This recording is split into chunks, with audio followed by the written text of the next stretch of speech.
Who the hell is he?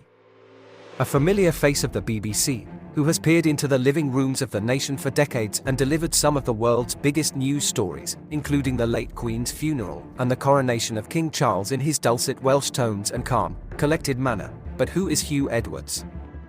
Really? An evangelical preacher on a wet Sunday morning in Merthyr Tydfil, according to a 2014 book review for The Guardian by Jeremy Paxman. Paxman elaborated too, saying, most of the earnest prophets of news claim merely to be passing on a greater truth. But the plain fact is, the news is nothing like religion. Huw, who has previously fronted the BBC's Songs of Praise, bit back, with an offer to take Paxman on a tour of his favourite chapels, and quipped, "I am too busy writing my next sermon to respond to this gimmick."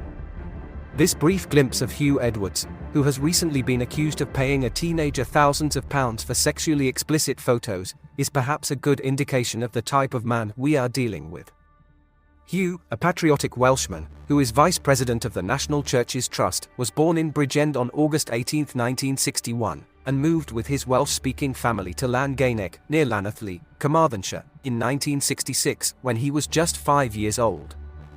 His father, the late Huw Edwards, an academic at University College Swansea, was a Plaid Cymru and Welsh language activist, who stood twice for the political party as a parliamentary candidate in 1983, and represented Llangeinec on Dyfed County Council for 12 years. Huw passed away in 2010, at the age of 75. Huw's mother, Arona Prothero, was a teacher who taught for 30 years at Ysgol Gyffwn Ystrad, a school in Llanelli. He also has a sister, Minnie, an accomplished author and editor at Lolfa, a Welsh printing and publishing company.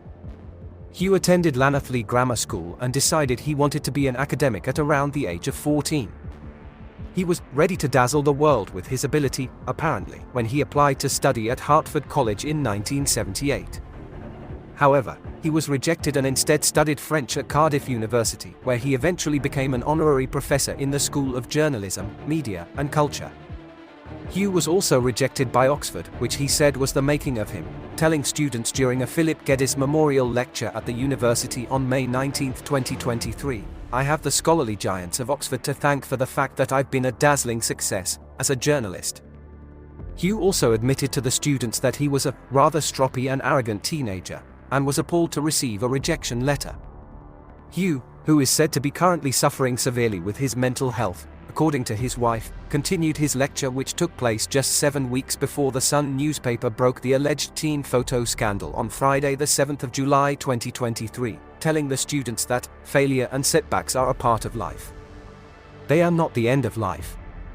They may be painful. In my case, that was pretty painful. You've got to pick yourself up and carry on. It's a life lesson. And sometime or other, you will suffer a setback, and you need to pick yourself up. At the same lecture, Huw was also asked to discuss the point of the BBC. Huw responded by saying that the BBC was going through an unstable period and struggling to define itself anew. However, he said he believed that there is still a point to the BBC in 2023 because it's still providing a service that people want. Edwards began his career in 1984 when he joined the BBC as a trainee, aged 23, and a little later became the BBC's youngest political correspondent at the age of 25. He then gained experience as a journalist for local radio station, Swansea Sound, before becoming a BBC Wales parliamentary correspondent in 1986. In 1994, Huw took on the role of presenting the BBC 6 o'clock news, then took over as main presenter of BBC One's 10 o'clock news in 2003. He later succeeded David Dimbleby as host of the BBC's election night coverage and was the main presenter for coverage of the 2019 general election. At the time, Huw told the Radio Times, "I'm going to let you in on a secret. The first time a senior BBC manager dangled this carrot in front of me was in 1992. So it's been at the back of my mind since then." Religious man, Huw is a Christian and a weekly churchgoer, once campaigning to save London's oldest Welsh-speaking church, the Jew Presbyterian Church in Clerkenwell, London, which he describes as a home away from home, and where he sings Welsh language hymns with his children. Welsh First Minister Carwyn Jones chose Huw's campaign to save the church as his input to BBC Wales Today for Children in Need in 2013. Huw has also been known to play the organ on a Sunday. The Jew Presbyterian Church's Sunday service, which begins with the congregation singing a short prayer, ends with the Lord's Prayer, which most of us know, includes the line, "And lead us not into temptation, but deliver us from evil." Quite. Huw says of his regular organ playing, "I learned to play the organ from the age of 16. My piano teacher, Idris Griffiths, was an excellent organist who refused to introduce me to the organ until I had passed my grade 6 piano. My greatest mistake was not switching entirely to the organ at that point. I kept my focus on the piano and squeezed in some organ lessons when I could. I regret that decision to this day, but I have still enjoyed playing the organ over the years."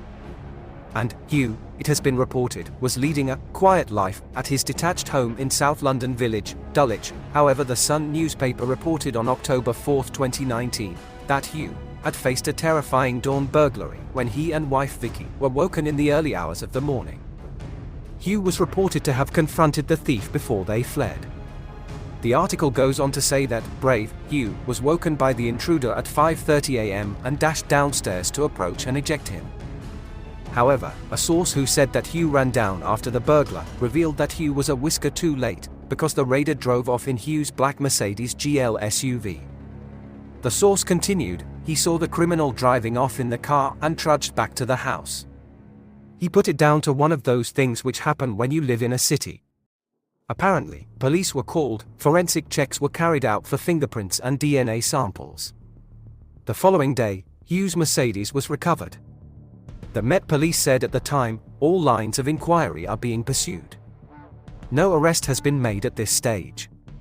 They continued, police were called on September 16 to a report of a burglary, and that a Mercedes had been stolen. There was no reported injury. Huw had recently undertaken a striking new fitness regime and overhauled his look after shedding 3 stone by taking boxing lessons from former British and European light welterweight champ Clinton Mackenzie. Huw, who is said to keep his and his wife's personal life private, later spoke to Hello magazine to reassure fans after the incident at his home, stating, "Just for the record, following some misleading shock press reports. Yes, we had a burglary.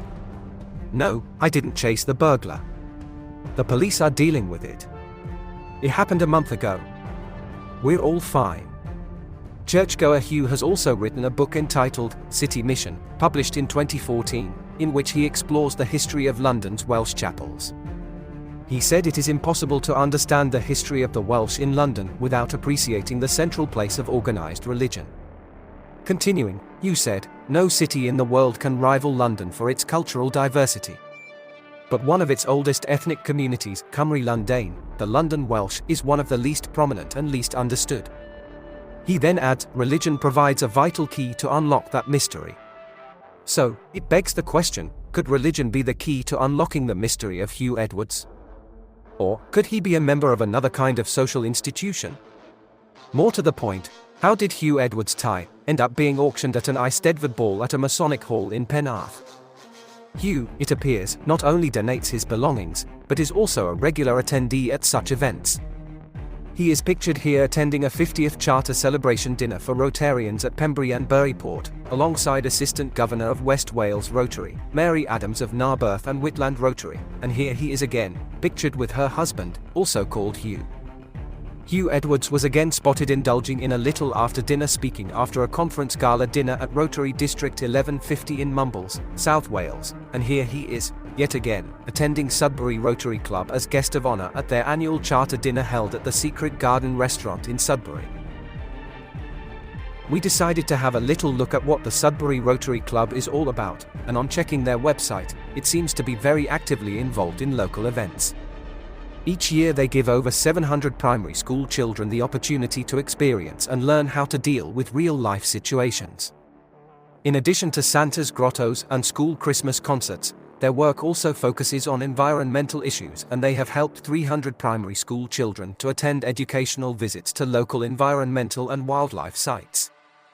Not only that, working with individual primary schools, they have provided funding and support for various projects, and 100 trees have been sourced by the club and donated by the Woodland Trust for planting along the boundary hedge of Eden Rose Coppice with the help of children from the Special Needs Unit at St. Gregory's School. It continues, They also help young children aged between 9 and 11 to understand the dangers of everyday life, and their Rota Kids Club supports local primary schools to set up junior versions of a Rotary Club. Their Kids Out program helps disabled youngsters to enjoy a day out, normally to Colchester Zoo. They also do mock interviews with young people, have a Rotary Youth Leadership Award and, sorry, we will have to stop there, we are overwhelmed from sifting through the extensive and exhaustive list of activities and clubs and so on involving children. We stopped after reading another extensive list of international activities, which include sponsoring individual children in Tanzania, sponsoring street children in Mali and street children in Beirut. What we didn't find, though, were any activities or charitable funding for adults. We did look but gave up in the end to save our sanity. Back to Huw Edwards. As the guest speaker at the aforementioned Sudbury Rotary Club, Huw recounted many amusing stories of his life in the media and confirmed that it was very unlikely he would take part in Strictly Come Dancing because of the time pressures of his existing work, and spoke about the role he played in the Bond film Skyfall for a total of 43 seconds. 50 guests were present at the black tie birthday dinner, which celebrated 69 years of Rotary in Sudbury. The guests, who were charged £28 a head, were reportedly fascinated to know how the club had managed to book Huw Edwards to be their guest speaker, and Huw explained that he had known the Rotary president, Tony Platt, through their joint interest and involvement in the Welsh chapels in London, and that Tony had been very persuasive. However, Huw surprised the guests by addressing them as fellow Rotarians. Not only is Huw Edwards a Rotarian, but he has also been awarded the major accolade in Rotary, a Paul Harris Fellowship. So, what exactly is a Paul Harris Fellowship? Well, let's start with the founder, Paul Harris himself, whose vision, its website states, is where Rotary started. Chicago attorney Paul formed the Rotary Club of Chicago on the 23rd of February 1905, apparently so that professionals with diverse backgrounds could exchange ideas and form meaningful, lifelong friendships. The international organization's mottos are service above self and one profits most, who serves best. Only 16 years after being founded, Rotary had clubs on 6 continents and now, its members span the globe.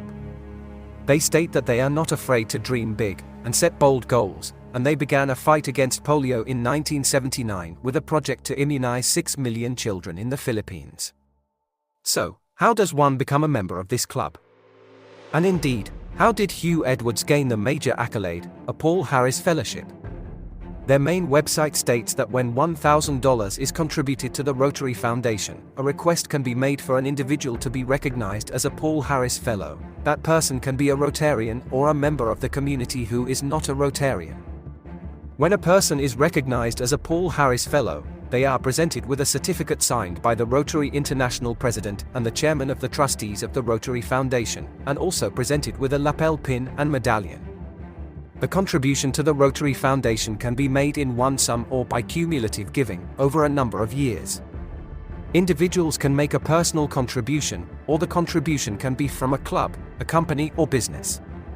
The website, which states it is an honor to be named a Paul Harris Fellow, also lists some of the misconceptions or misunderstandings surrounding a Paul Harris Fellow.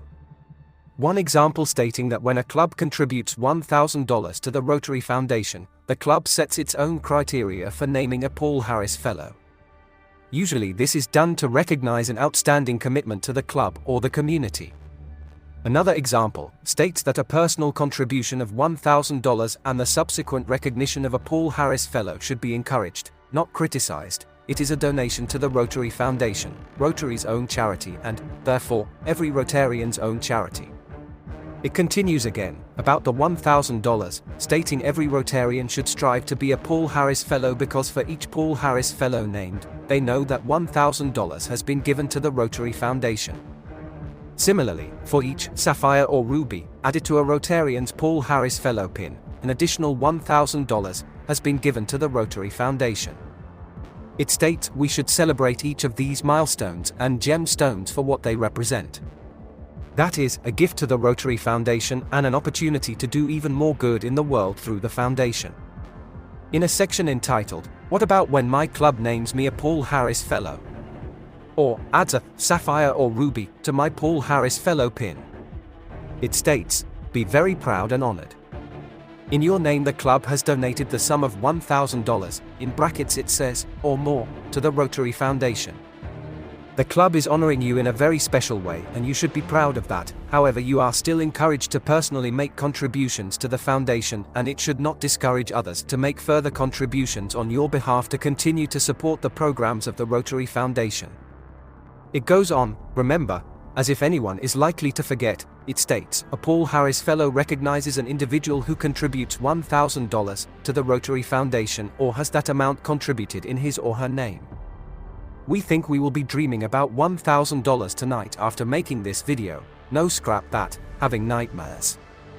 In contrast, Rotarian Huw Edwards was still dreaming about his future ambitions as he approached his 60th birthday in 2021, and we wonder if he got a lovely shiny ruby gemstone to celebrate the milestone. He told Radio Cymru in a Welsh language interview, "A time comes when you're bound to reassess what's in front of you. Now that a big milestone is here, which is 60 years old, it's natural for a man to think, am I going to continue in this job for another 5 years, or do I want to do something different? The nightly news business, after 20 years, that can be taxing, even though I still enjoy the job."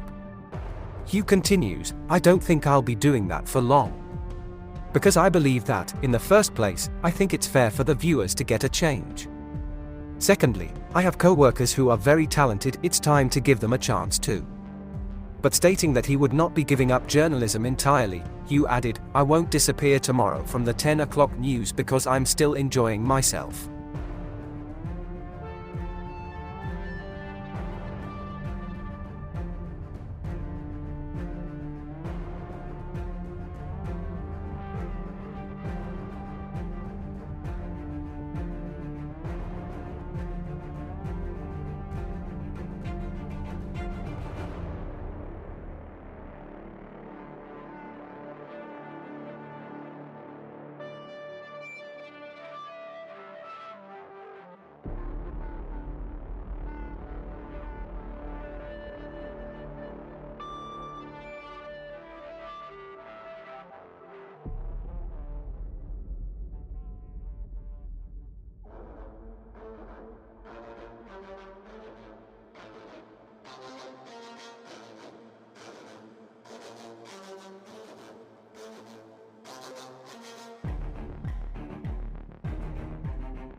Please like and subscribe for more journeys through the Blinkerhole. For entertainment purposes only.